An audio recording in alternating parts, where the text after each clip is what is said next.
Introduction to Ruth. The Book of Ruth is an intimate love story written down around 1000 BC. The book is named after Ruth, a young woman from Moab, a country east across the Jordan River from Israel. The story stands in contrast to its setting in a dark period of Israel's history as recorded in the Book of Judges.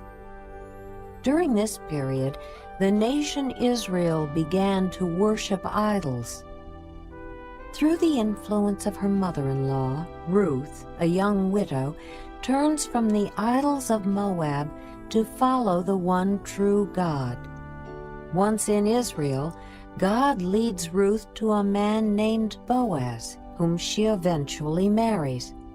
As a result, Ruth became the great-grandmother of Israel's great King David, thus placing her in the line of Messiah. As you listen, notice how God pursues us and provides salvation for those who follow him. Ruth, chapter 1. In the days when the judges ruled, there was a famine in the land, and a man from Bethlehem in Judah, together with his wife and 2 sons, went to live for a while in the country of Moab. The man's name was Elimelech, his wife's name Naomi, and the names of his 2 sons were Mahlon and Chilion. They were Ephrathites from Bethlehem, Judah, and they went to Moab and lived there. Now Elimelech, Naomi's husband, died, and she was left with her 2 sons. They married Moabite women, one named Orpah and the other Ruth. After they had lived there about 10 years, both Mahlon and Chilion also died, and Naomi was left without her 2 sons and her husband. When she heard in Moab that the Lord had come to the aid of his people by providing food for them, Naomi and her daughters-in-law prepared to return home from there. With her 2 daughters-in-law, she left the place where she had been living and set out on the road that would take them back to the land of Judah. Then Naomi said to her 2 daughters-in-law, "Go back, each of you, to your mother's home. May the Lord show kindness to you, as you have shown to your dead and to me. May the Lord grant that each of you will find rest in the home of another husband." Then she kissed them, and they wept aloud and said to her, "We will go back with you to your people." But Naomi said, "Return home, my daughters. Why would you come with me? Am I going to have any more sons who could become your husbands? Return home, my daughters. I am too old to have another husband. Even if I thought there was still hope for me, even if I had a husband tonight and then gave birth to sons, would you wait until they grew up? Would you remain unmarried for them? No, my daughters.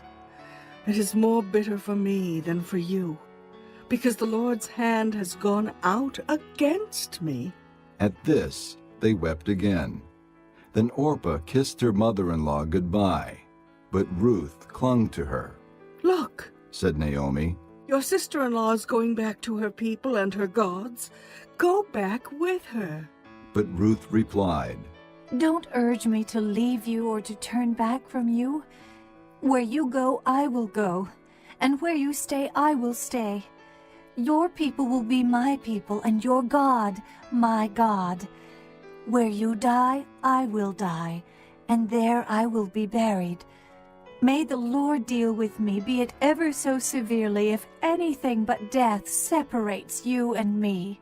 When Naomi realized that Ruth was determined to go with her, she stopped urging her. So the 2 women went on until they came to Bethlehem. When they arrived in Bethlehem, the whole town was stirred because of them, and the women exclaimed, "Can this be Naomi?" "Don't call me Naomi. she told them. Call me Mara, because the Almighty has made my life very bitter. I went away full, but the Lord has brought me back empty. Why call me Naomi? The Lord has afflicted me. The Almighty has brought misfortune upon me." So Naomi returned from Moab, accompanied by Ruth the Moabitess, her daughter-in-law, arriving in Bethlehem as the barley harvest was beginning. Chapter 2. Now Naomi had a relative on her husband's side from the clan of Elimelech, a man of standing, whose name was Boaz. And Ruth the Moabitess said to Naomi, Let me go to the fields and pick up the leftover grain behind anyone in whose eyes I find favor. Naomi said to her. "Go ahead, my daughter." So she went out and began to glean in the fields behind the harvesters. As it turned out, she found herself working in a field belonging to Boaz, who was from the clan of Elimelech. Just then Boaz arrived from Bethlehem and greeted the harvesters. "The Lord be with you." "The Lord bless you," they called back. Boaz asked the foreman of his harvesters.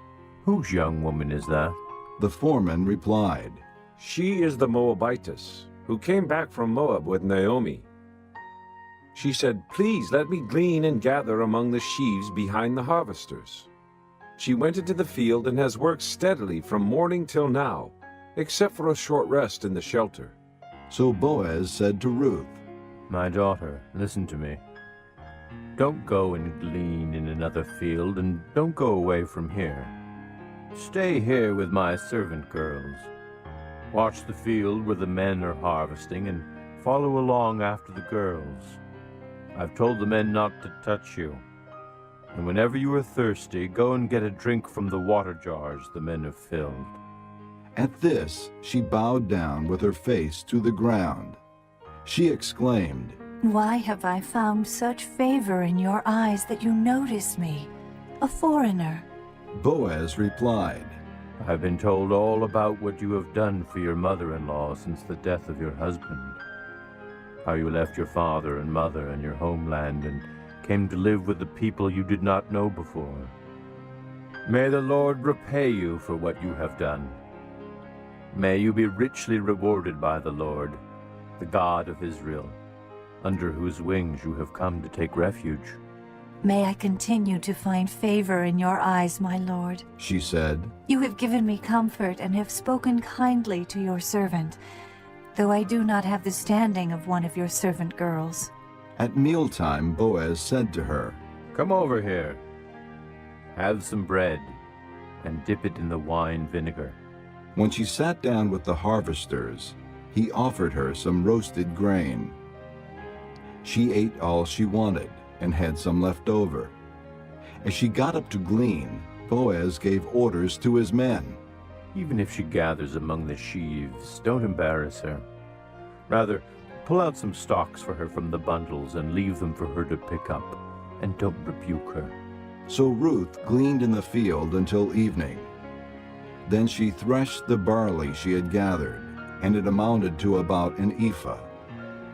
She carried it back to town, and her mother-in-law saw how much she had gathered. Ruth also brought out and gave her what she had left over after she had eaten enough. Her mother-in-law asked her, "Where did you glean today? Where did you work? Blessed be the man who took notice of you." Then Ruth told her mother-in-law about the one at whose place she had been working.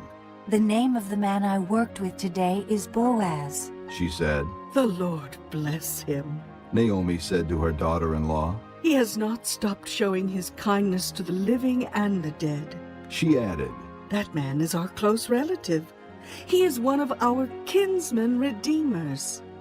Then Ruth the Moabitess said, He even said to me, Stay with my workers until they finish harvesting all my grain. Naomi said to Ruth, her daughter-in-law, "It will be good for you, my daughter, to go with his girls, because in someone else's field you might be harmed."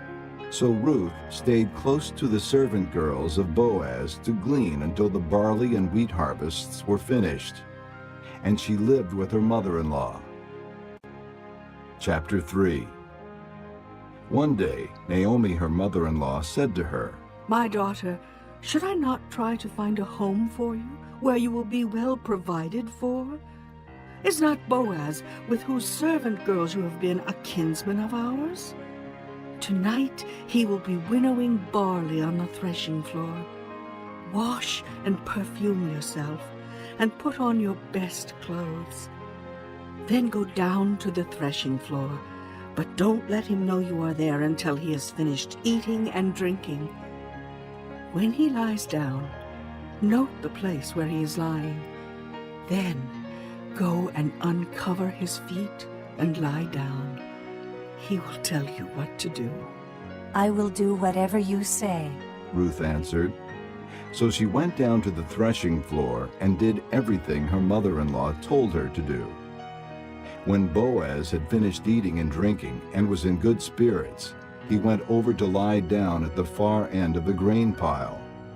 Ruth approached quietly, uncovered his feet, and lay down. In the middle of the night, something startled the man, and he turned and discovered a woman lying at his feet. Who are you? He asked. I am your servant, Ruth. She said.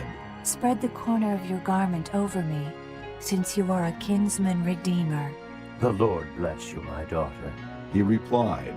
This kindness is greater than that which you showed earlier. You have not run after the younger men, whether rich or poor. And now, my daughter, don't be afraid. I will do for you all you ask. All my fellow townsmen know that you are a woman of noble character. Although it is true that I am near of kin, there is a kinsman redeemer nearer than I. Stay here for the night, and in the morning if he wants to redeem, good, let him redeem. But if he is not willing, as surely as the Lord lives, I will do it. Lie here until morning. So she lay at his feet until morning, but got up before anyone could be recognized. And he said, Don't let it be known that a woman came to the threshing floor. He also said, Bring me the shawl you are wearing and hold it out. When she did so, he poured into it 6 measures of barley and put it on her. Then he went back to town. When Ruth came to her mother-in-law, Naomi asked, How did it go, my daughter? Then she told her everything Boaz had done for her, and added, He gave me these 6 measures of barley, saying, Don't go back to your mother-in-law empty-handed. Then Naomi said, Wait, my daughter, until you find out what happens, for the man will not rest until the matter is settled today. Chapter 4. Meanwhile, Boaz went up to the town gate and sat there. When the kinsman redeemer he had mentioned came along, Boaz said, Come over here, my friend, and sit down. So he went over and sat down. Boaz took 10 of the elders of the town and said, Sit here. And they did so. Then he said to the kinsman redeemer, Naomi, who has come back from Moab, is selling the piece of land that belonged to our brother Elimelech. I thought I should bring the matter to your attention and suggest that you buy it in the presence of these seated here and in the presence of the elders of my people. If you will redeem it, do so. But if you will not, tell me, so I will know. For no one has the right to do it except you, and I am next in line.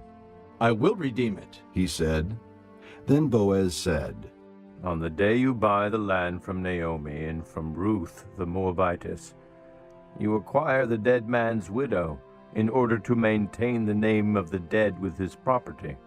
At this, the kinsman redeemer said, Then I cannot redeem it, because I might endanger my own estate. You redeem it yourself. I cannot do it. Now in earlier times in Israel, for the redemption and transfer of property to become final, one party took off his sandal and gave it to the other.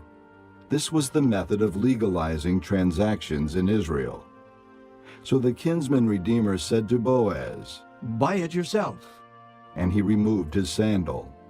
Then Boaz announced to the elders and all the people, Today you are witnesses that I have bought from Naomi all the property of Elimelech, Kilian, and Mahlon. I have also acquired Ruth the Moabitess, Mahlon's widow, as my wife, in order to maintain the name of the dead with his property, so that his name will not disappear from among his family or from the town records. Today you are witnesses." Then the elders and all those at the gate said, "We are witnesses. May the Lord make the woman who is coming into your home like Rachel and Leah, who together built up the house of Israel. May you have standing in Ephrathah and be famous in Bethlehem. Through the offspring the Lord gives you by this young woman, may your family be like that of Perez, whom Tamar bore to Judah." So Boaz took Ruth, and she became his wife. Then he went to her, and the Lord enabled her to conceive, and she gave birth to a son. The women said to Naomi, Praise be to the Lord, who this day has not left you without a kinsman redeemer. May he become famous throughout Israel. He will renew your life and sustain you in your old age.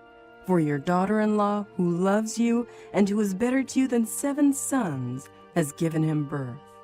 Then Naomi took the child, laid him in her lap, and cared for him. The women living there said, Naomi has a son. And they named him Obed. He was the father of Jesse, the father of David. This, then, is the family line of Perez. Perez was the father of Hezron. Hezron the father of Ram. Ram the father of Amminadab. Amminadab the father of Nahshon. Nahshon the father of Salmon. Salmon the father of Boaz. Boaz the father of Obed. Obed the father of Jesse. And Jesse the father of David.